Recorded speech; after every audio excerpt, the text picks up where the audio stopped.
നമുക്കൊപ്പം Lok Sabha MP Shri KC Venugopal നമുക്കൊപ്പം ചേരുന്നുണ്ട്. Shri KC Venugopal, very good morning. Shri KC Venugopal, ഞങ്ങൾ കുടുംബവുമായി സംസാരിക്കുകയായിരുന്നു. നമ്മുടെ അങ്ങേത്തലയ്ക്കൽ നമ്മുടെ അർജുൻ്റെ സഹോദരി അഞ്ജു ഉണ്ട്. KC വേണുഗോപാലിന് അല്പസമയത്തിനുള്ളിൽ അഞ്ജുവുമായിട്ട് നേരിട്ട് സംസാരിക്കാൻ സാധിക്കും. അവരുടെ അമ്മയൊക്കെ വളരെ വലിയ പ്രാർത്ഥനയിലാണ്. ഭാര്യ ഇപ്പം നമ്മൾ പറഞ്ഞു TV ഒന്നും കാണേണ്ടതില്ല. ശ്രീ KC വേണുഗോപാലും നമ്മളെല്ലാവരും ഇതിന് പിന്നിൽ തന്നെയുണ്ട്. എല്ലാ നേതാക്കളും ഇന്നലെ മുതൽ തന്നെ ബന്ധപ്പെടുന്നുണ്ട് എന്നാണ് നമുക്ക് ഏറ്റവും ഒടുവിൽ ലഭിക്കാൻ കഴിയുന്ന വിവരം എന്താണ് ശ്രീ KC വേണുഗോപാൽ? നമ്മൾ സൈന്യത്തെ വിളിക്കേണ്ടി വരുന്നൊരവസ്ഥയിലേക്ക് എത്തുന്നുണ്ടോ കാര്യങ്ങൾ?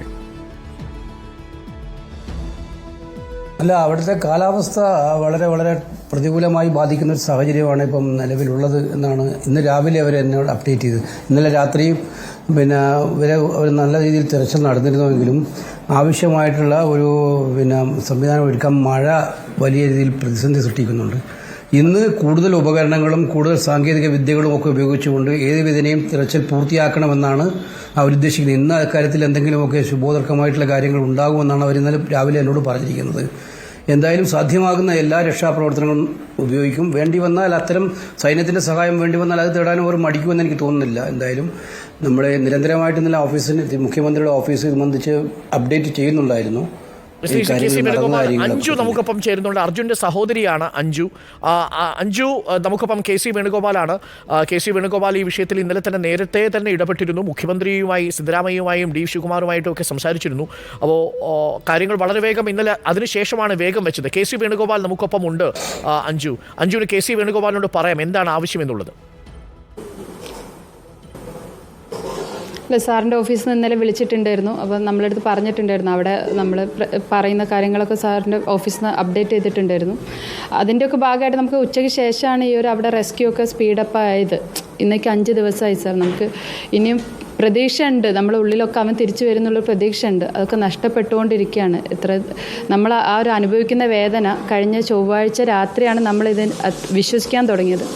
അന്ന് മുതൽ നമ്മളെല്ലാവരും പിടിച്ചു നിന്ന് അതെ, ഇന്നും കൂടി അവനെ കിട്ടിയില്ലെങ്കിൽ ഞങ്ങൾ ഇന്നലെ തന്നെ പ്രതീക്ഷിച്ചിട്ടുണ്ടായിരുന്നു. ഇന്നലെ രാത്രി അല്ലെങ്കിൽ അവനെ കിട്ടുന്നവരെ ആ ഒരു തെരച്ചിൽ തുടരുമെന്ന് വിചാരിച്ചിട്ടുണ്ടായിരുന്നു. ഇന്നിപ്പം നമ്മൾ ഹസ്ബൻഡെ വിളിച്ചപ്പോൾ അവിടെ അത്ര മഴയും കാര്യങ്ങളൊന്നുമില്ല. മഴയുള്ള സ്ഥലം തന്നെയാണ്. നമുക്ക് അവരെ വിളിക്കുമ്പോൾ ഒക്കെ പല സമയത്ത് മഴയും നെറ്റ്വർക്ക് ഇഷ്യൂ ഒക്കെ ഉണ്ടായിരുന്നു. പക്ഷേ ഇനിയും അതിൽ ഡിലേ വന്നാൽ നമുക്ക് എത്രയും പെട്ടെന്ന് സാർ അതിൽ ഒന്നും കൂടി ഇത് ചെലുത്തിയിട്ട് വേണ്ട ഉപകരണങ്ങളോ ഫോഴ്സിനോ ചെയ്തിട്ട് ഒന്ന് സാറൊന്ന് സഹായിക്കണം. ഞങ്ങൾ അഞ്ജുവിൻ്റെ വേദന തീർച്ചയായിട്ടും അഞ്ജുവിൻ്റെ വേദന ഈ കേരളത്തിൻ്റെ മൊത്തം വേദനയായിട്ട് മാറിയിരിക്കുകയാണ്. ഇപ്പം നാട്ടിലെ ജനങ്ങളെല്ലാം നമ്മൾ തളരാതെ പിടിച്ചു നിൽക്കുകയാണ്. കാരണം നമ്മളൊരു ബോൾഡിലാണ്. സർക്കാരിൻ്റെ ഭാഗത്ത് നിന്ന് ചെയ്യാവുന്ന തീർച്ചയായിട്ടും സാധ്യമാകുന്ന എല്ലാവിധ നടപടികളും ഗവൺമെന്റിനെ കൊണ്ടെടുപ്പിക്കാൻ ഇന്നവർ എല്ലാവിധ ഉപകരണങ്ങളും ആവശ്യമായിട്ടുള്ള എല്ലാ സജ്ജീകരണങ്ങളും കൊണ്ടുവരുമെന്ന് പറഞ്ഞിട്ടുണ്ട്. ആവശ്യമായ എല്ലാവിധമായ ക്രമീകരണം പെടുത്തുമെന്ന് പറഞ്ഞിട്ടുണ്ട്. ഞാൻ രാവിലെ വീണ്ടും മുഖ്യമന്ത്രിയെ വിളിച്ച് സംസാരിക്കുന്നുണ്ട്. രാവിലെ അങ്ങ് വിളിക്കുന്ന സമയത്ത്, കാരണം ഇവരുടെ ചെറിയ ആശങ്ക എന്ന് പറയുന്നത് ഇവരുടെ ബന്ധുക്കളെയോ അല്ലെങ്കിൽ ഇപ്പോൾ മോട്ടോർ വാഹന വകുപ്പിൻ്റെ ഉദ്യോഗസ്ഥരെ അങ്ങോട്ട് കടത്തിവിടുന്നില്ല എന്നൊരു പരാതിയും വന്നിട്ടുണ്ട്. അതും അങ്ങൊന്ന് മുഖ്യമന്ത്രിയുടെ ശ്രദ്ധയിൽപ്പെടുത്തിയാൽ നന്നായിരിക്കും. കാര്യം വിവരങ്ങൾ അറിയാൻ ഇവർക്ക് മറ്റു മാർഗ്ഗങ്ങളില്ല. അവിടെ ഉള്ളവരൊന്നും ഇവരോട് സംസാരിക്കില്ല. ഒരു സഹോദരനും അളിയനും ഇന്നലെ തന്നെ പറഞ്ഞിരുന്നു കുടുംബവുമായി ബന്ധപ്പെടണമെന്ന്. ഞാൻ ഇന്നലെ തന്നെ പറഞ്ഞിരുന്നു. അവരോട് പറഞ്ഞിരുന്നു കുടുംബമായിട്ട് ബന്ധപ്പെട്ടിട്ട് വേണം ഇത്തരം കാര്യങ്ങൾ മുന്നോട്ട് പോകാൻ. അതെ, ആ വിവരം ഒന്ന് കൃത്യമായിട്ട് അവരെ എത്തിക്കുക എന്നുള്ളത് പ്രധാനപ്പെട്ട കാര്യമാണ്. ഞാൻ പറയും. കാര്യം 5 ദിവസം ആയതുകൊണ്ട് ഇനി ഒരു ദിവസം കൂടി വൈകിയാൽ അവർ തകർന്നു പോകുന്ന ഒരു അവസ്ഥയാണ് ശ്രീ KC വേണുഗോപാൽ. ഇപ്പോൾ സഹോദരിയൊക്കെ ഞാനത് വീണ്ടും ഇന്ന് പറയും. Very good. തീർച്ചയായിട്ടും ഡോക്ടർ ഞാൻ പറയും. ഓക്കെ, ശ്രീ KC വേണുഗോപാൽ, എനിക്ക് ആ സ്ഥലം അങ്ങേക്കും അറിയാവുന്ന സ്ഥലമാണ്. അവിടെ ഈ പ്രത്യേകിച്ച് അശാസ്ത്രീയമായ ഈ മണ്ണെടുപ്പും അവിടുത്തെ ഒരു വലിയ പ്രശ്നമാണ്. അത് നാഷണൽ ഹൈവേ അതോറിറ്റി ഇന്നലെ MK രാഘവൻ MP പറയുന്നുണ്ടായിരുന്നു. നാഷണൽ ഹൈവേ അതോറിറ്റി ഓഫ് ഇന്ത്യയുടെ ഭാഗത്തുനിന്നും ഒരു വീഴ്ച വന്നിട്ടുണ്ട് എന്നത് പരിശോധിക്കണം എന്ന് പറയുന്നുണ്ടായിരുന്നു. കാരണം അവിടെ മണ്ണിടിച്ചിലുണ്ടാകുന്ന പ്രദേശത്ത് അങ്ങനെ സിഗ്നലോ ബോർഡുകളോ ഒന്നും തന്നെ സ്ഥാപിച്ചിട്ടുമില്ല. അതൊരു വീഴ്ചയായിട്ട് കൂടി കണക്കാക്കുന്നുണ്ടോ ശ്രീ KC വേണുഗോപാൽ? നാഷണൽ ഹൈവേയുടെ നിർമ്മാണ ജോലികളെല്ലാം തന്നെ ഇത്തരം ഒരു കണ്ണു തുറപ്പിക്കേണ്ടതാണ്. കാരണം വെച്ചാൽ നമ്മൾ കേരളത്തിൽ തന്നെ കഴിഞ്ഞ ദിവസം ഞാൻ മുഖ്യമന്ത്രിയുടെ കോൺഫറൻസിൽ പറയുണ്ടായി, നമ്മുടെ ദേശീയപാത ഇപ്പം ഉയർത്തിക്കെട്ടിക്കൊണ്ടിരിക്കുകയാണ്. നല്ല കാര്യമാണ് ദേശീയപാത വികസനം. പക്ഷേ ഇതിൻ്റെ ഭാഗമായി ഈ ഉയർത്തിക്കെട്ടി കാണാനില്ല, ഡ്രെയിനേജ് സംവിധാനമൊന്നും ഇല്ലാത്തതുകൊണ്ട് എല്ലാ വെള്ളവും താഴോട്ട് താഴെയുള്ള വീടുകൾ മൊത്തം വെള്ളത്തിനടിയിലാണ്. അപ്പോൾ ഒരു ഡിസൈനിങ്ങിലൊക്കെ തന്നെ ഉണ്ടായിരിക്കുന്ന അപാകതകൾ ഉണ്ടായിട്ടുണ്ട്. അത് എല്ലായിടത്തും ഉണ്ടായിട്ടുണ്ടെന്നുള്ളതാണ് എനിക്ക് മനസ്സിലാക്കാൻ കഴിയുന്നത്. എന്തായാലും പാർലമെന്റിലെ ഇത്തരം കാര്യങ്ങൾ ഗൗരവപരമായിട്ടുള്ള വിമർശനത്തിന് വിധേയമാക്കും എന്ന് ഞാൻ പറയാൻ ആഗ്രഹിക്കുന്നു. ഈ വിഷയവും അങ്ങ് പാർലമെന്റിൽ ഉന്നയിക്കാൻ സാധ്യതയുണ്ട് അല്ലേ? അതെ, തീർച്ചയായിട്ടും.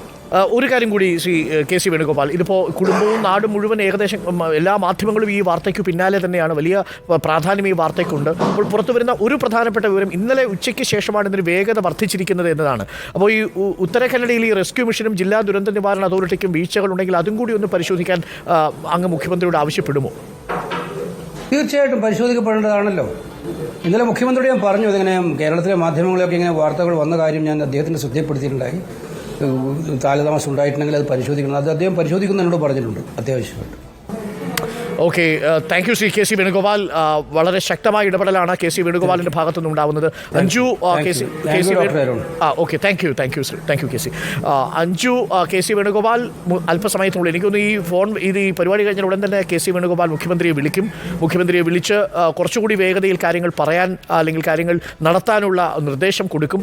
മാത്രവുമല്ല, അഞ്ജു ആ പ്രദേശത്ത് നിന്ന് എന്ത് വിവരം ലഭിച്ചാലും അത് കുടുംബത്തെ അറിയിക്കാനുള്ളൊരു സംവിധാനം ഉണ്ടാക്കുമെന്നാണ് കെ സി വേണുഗോപാൽ പറഞ്ഞിരിക്കുന്നത്. അഞ്ജു ശരി, താങ്ക് യു സർ. അഞ്ജു, തീർച്ചയായിട്ടും നമ്മുടെ ഇടപെടൽ ഉണ്ടാവും. സൈന്യത്തെ കാരണം അവരെ ഇതുവരെ അങ്ങോട്ട് കയറ്റിവിട്ടില്ല. അതെ, തീർച്ചയായിട്ടും അതിനുള്ള മറുപടി ഇത് അല്പസമയത്തിനുള്ളിൽ നമുക്ക് കിട്ടും. നമ്മൾ അതിനുവേണ്ടി ഇടപെടുകയാണ്. തുടർച്ചയായിട്ട് നമ്മൾ ബന്ധപ്പെടുന്നുണ്ട്. ഡി കെ ശിവകുമാറുമായിട്ടും SP നാരായണനുമായിട്ടും നമ്മൾ ബന്ധപ്പെടുന്നുണ്ട്. വേണ്ടി വന്നാൽ സൈന്യത്തെ ഇവിടെ എതിർക്കാൻ ഇറക്കത്തക്ക രീതിയിലുള്ള സമ്മർദ്ദം നമുക്ക് ചെലുത്തേണ്ടി വന്നടങ്ങാൻ നമ്മളൊക്കെ മനുഷ്യരല്ലേ, നമ്മളൊക്കെ അർജുൻ്റെ സഹോദരങ്ങളല്ലേ, നമ്മൾ ഒരുമിച്ച് നിന്ന് തന്നെ നമുക്കൊന്ന് ശ്രമിച്ചു നോക്കാം. ഇനിയുള്ള മണിക്കൂറുകൾ വളരെ നിർണായകമാണ്. തീർച്ചയായിട്ടും അഞ്ജു നമ്മളൊപ്പമുണ്ട്. തുടരുക, പ്രതീക്ഷ കൈവിടേണ്ട. ഇന്ന് ഉച്ചയ്ക്ക് മുമ്പ് നമുക്ക് എന്തായാലും 2-1 ഒരു വിവരം നമുക്കറിയും. അത് പ്രതീക്ഷയുള്ള വിവരമാവട്ടെ എന്ന് നമുക്ക് പ്രതീക്ഷിക്കുകയും ചെയ്യും. Thank you Anju.